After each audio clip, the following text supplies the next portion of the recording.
live. Hello everybody out there in TV land or Facebook land or YouTube land or everything.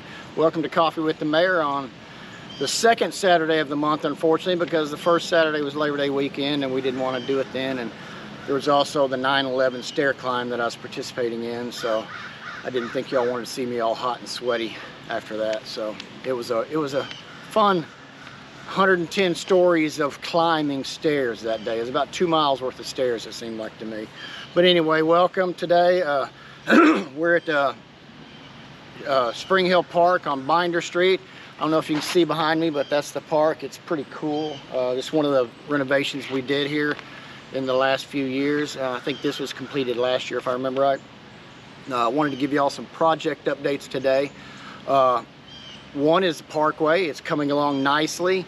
All the clearing and grubbing has been done, and they're starting the cut and fill portion of it. And if you're not familiar with that, they have to get the sub base ready for the road. And if the dirt is a little too soft, they have to dig that up and then replace it with firmer dirt and rock and stuff like that. So they have to build it back up to where it needs to be. It's a long process at times, but they've got some big equipment that they're going to be using for it. So hopefully it'll keep going. The weather will hold when they need it to hold, and they'll get a little rain when they need it, because a little bit of rain's good, but a lot of rain's not. A couple other things at Show Road at Alcoa 40 Park. The pavilion's coming along nicely. I was up there the other day. They're getting the walls up. The steel for the pavilion roof should be there soon. We had some slowdowns on that because of COVID issues, supply chain issues and stuff like that, but we're finally getting that done.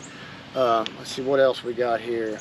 Oh yeah, coming up very soon also, the tennis courts and pickleball courts will be starting up, I think in either late this month or early next month. They'll start the demo of the tennis courts out there right now, and then they'll, as quickly as they can, get the new tennis courts constructed.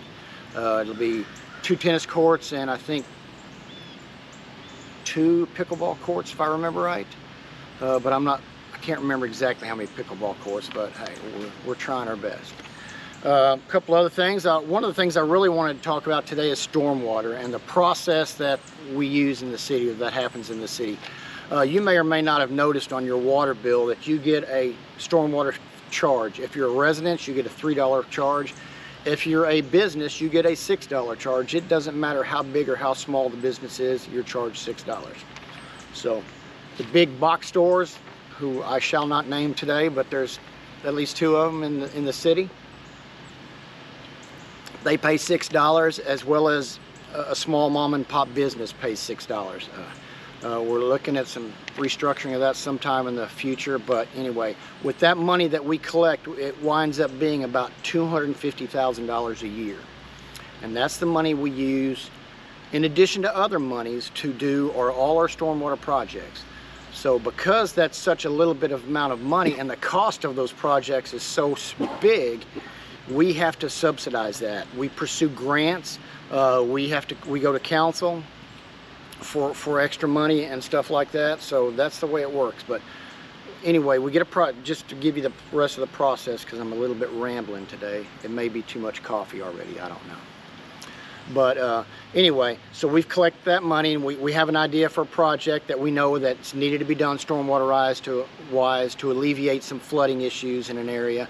So then we have to take that project, design what that looks like to fix that problem. So engineers get involved. Sometimes it's our city engineer doing it. Sometimes it's a consultant that does it, that assists us with that. So we get that design done, and then we generally send it out to bid. We have an idea how much it will cost, but then we send it out to bid for cost. And then once we get that cost, we have to go to council for approval for that money. And then council ultimately approves all the money that's spent in the city for these projects. So in order to get a project done, we have to get the design done, and then we have to get council approval. Part of that's happening this month. We have 4 stormwater projects, I believe, 3 or 4, that we're trying to get to council this month. And I just want to tell you which one those are real quick. One is at North Lake. There's a stormwater drain. There's drains that are crossing North Lake, and they're in disrepair, so we're having to fix that. And that is a project that's going to be a little over $1 million, it looks like. Rain Tree, Project 1 is another $500,000 to $600,000 project. Dogwood Phase 2B is about $290,000 to $300,000 project. And then there's a Stone Pine project that we're still tweaking the cost, but that's going to be probably about, I'm guessing maybe around $100,000, but I'm not certain on that. In addition to that, we're also trying to get some sewer projects in, some lift station updates and things like that to solve some problems with that. As part of the stormwater plan, we're working on a master drainage project. And what that's doing is it's looking at the drainage basins in the city, and they model those and figure out what they need to do to help control that drainage and see what we can do with that. Because when we change an area, you have to make sure, when you do a stormwater project, you have to make sure whatever you do in that area doesn't affect somebody downstream. Otherwise, you're just taking the flooding from where it, or the stormwater issues from where it's occurring there, and you're transferring it to somebody else, which is not good. We're trying to eliminate the problem, not transfer the problem. So it's a little bit more difficult at times to do that, but that's that.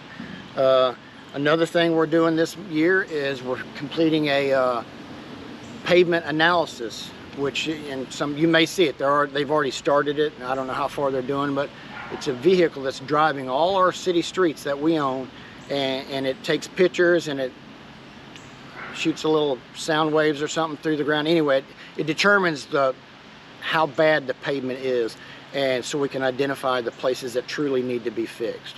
We're continuing to fix potholes and stuff as we go all the way through, and everything else, but that's kind of what we're doing with that. Just to give you some idea how much money we spent over the last few years on stormwater projects, in 2019 we spent $598,000. And remember, we're only collecting about $250,000 per year. In 2020, $388,000. That was during when COVID hit and things kind of shut down, so we had to slow down a little bit on that. And then 2021, $1.2 million on stormwater projects. And based on just these 4 projects we're working on now, that we're starting to work on now, including the ones we've already done, we're probably going to spend about $3 million is my guess this year on stormwater projects, which is incredible. Will it solve all the problems? No, but it will help, and it's a continuing process. So I'm trying to think of anything else I need to speak about. Can you think of anything? It's going to be a short one, I think, today, but not many people are asking questions for some reason. Just to give you some idea of some other things we've done, I guess. We've done some, of course, we're doing overlay projects when we can, and we're doing pothole repairs when we can. There's culverts that we replace as we go along, and you'll see some areas where that happens, and sometimes we wait a little bit to put the asphalt back on those spots so that dirt has a chance to really settle in and compact, so you don't get a dip in there once you get the asphalt on there. So be patient with us as we go through that project. And I am trying to think some other stuff that we need, that we're doing right now, or we're about to do, and I think that's about it for the parks and the street and the stormwater. Streets, we're working, like I say, we're working on Reynolds Road, or not Reynolds Road, but we're working on the Parkway, and we'll be doing various overlay projects later. Wastewater, I know they've been doing a lot of pipe bursting and open trench. They did this one open trench where they replaced some old sewer line, and it was about 1,000 feet of open trench that they did. I think they're either done with that or about done with that project. Coming up, there's about 900 to 1,000 feet of what's called pipe bursting that they'll do, which is some old cement pipe that we have that we need to replace. It's stormwater as well, or not stormwater, but it's wastewater as well. And it's a machine that's pretty cool. It saves us time and money. You can dig a hole in one spot, go down to the next spot or the next manhole, and you run your material, your pipe through that, and you attach the replacement pipe, and as you bring it back through, it takes that old pipe and breaks it and pushes it into the soil around it and pulls the new pipe in, and then you just redo your connections. It's faster, more efficient, and since we've gotten this equipment a couple of years ago, we've been able to do a lot more work in-house, and we've saved probably million and a half dollars of city funds doing it in-house. So that means by saving that money, we can use that money for other, wastewater projects as well, because we have to deal with designated funds. So, and that means, in case you don't remember, designated fund, if it's a designated fund, it has to be spent for that. So part of our sales tax is designated. Everything of the 3 cents we collect, 2 cents of that's designated for a variety of different things. Police, fire, parks, and streets, I think, are the 4 main. Animal control. And animal control, that's right. They get 10% of 1 cent of our sales tax every month. So yeah. So of the 3 cents we get, that money has to be spent for those projects. So if we're collecting that money and it goes to police, that's police money that they spend. It can't be spent anyplace else. The only money we can allocate other ways is our general fund money. So, and with that, I'm going to say see you later. I see somebody driving down the road with some Razorback flags on because, hey, there's a game today at 11. So hope they win. We'll see. I know Bryant won last night. It was not a pretty game.